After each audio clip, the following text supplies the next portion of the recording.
Hello, আমি দেখেছি তোমরা প্রথমের ভিডিওতে অনেকে আমাকে ভালোবাসা দিয়েছো।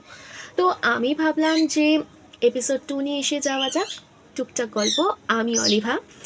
আজ তোমাদের সাথে আমি শেয়ার করব রাখি বন্ধন নিয়ে কিছু কথা, মানে টুকটাক কথা আমার। তো দেখো, রাখি বন্ধন আমার তো প্রচুর ভালো ভালো মেমোরিজ আছে, আমি জানি তোমাদেরও প্রত্যেকের আছে।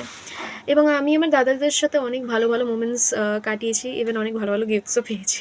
এটা প্রত্যেকটা বোন ওয়েট করে থাকে এই দিনটার জন্য। এই দিনটা, ভাইফোঁটা, এই দুটো দিনের জন্য স্পেশালি। এবং দাদারাও ওয়েট করে থাকে। এবং যারা, আমি মনে করি যে যারা লং ডিস্টেন্স ভাই বোন হয়, বড় হয়ে যাওয়ার পর তাদের দূরে দূরে থাকতে হয়, তাদের খুব কষ্ট হয়। সেটা আমি আগে বুঝতে পারতাম না, বাট এখন বুঝতে পারি। যেহেতু আমার বড় দাদা সাথে, মানে কি বলবো, কোনোদিন রাখি ভাইফোঁটা ছাড়া আমি কাটাইনি। তো এই ফার্স্ট টাইম, মানে 15 ইয়ার্স, আর কি বলবো, মানে এই ফার্স্ট টাইম আমি ওকে রাখি দিতে পারবো না। ও চলে গেছে আর কি লন্ডন। তো আমার ছোটো দাদা ওখানেই থাকে। তো একটু তো খারাপ লাগছেই, তো কিছু করার নেই, আরেকজন আছে, তাকে দেবো। তো ঠিক আছে, বাট মেমোরিজগুলো এখন অবধি তাজা আছে। ওর সব ট্রিট, ওর সব গিফটস তোলা রইল, ও সব যথাসময়ে পেয়ে যাবে।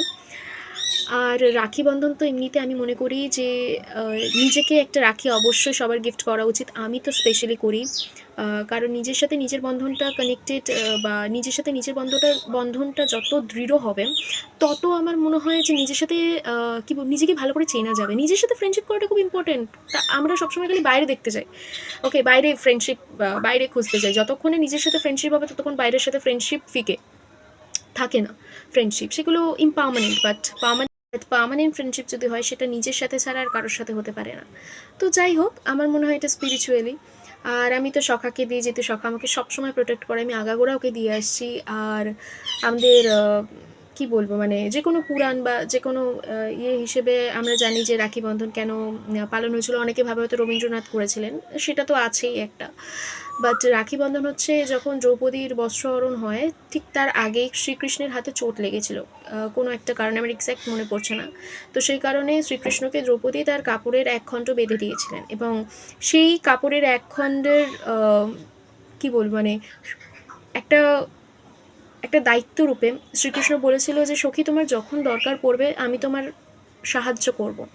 তো যখন দ্রৌপদীর বস্ত্রহরণ হয়, তখন শ্রীকৃষ্ণ তাকে হেল্প করেছিল। তো এই ছোটো ছোটো ঘটনা তো রাখি আমার কাছে যার জন্য খুব স্পেশাল একটা ডে, এবং আমার মনে হয় তোমাদেরও সবার কাছেই একটা স্পেশাল ডে। তো যাই হোক, সবাই ভালো করে রাখি কাটাও। অনেক অনেক অনেক শুভেচ্ছা সকলের জন্য।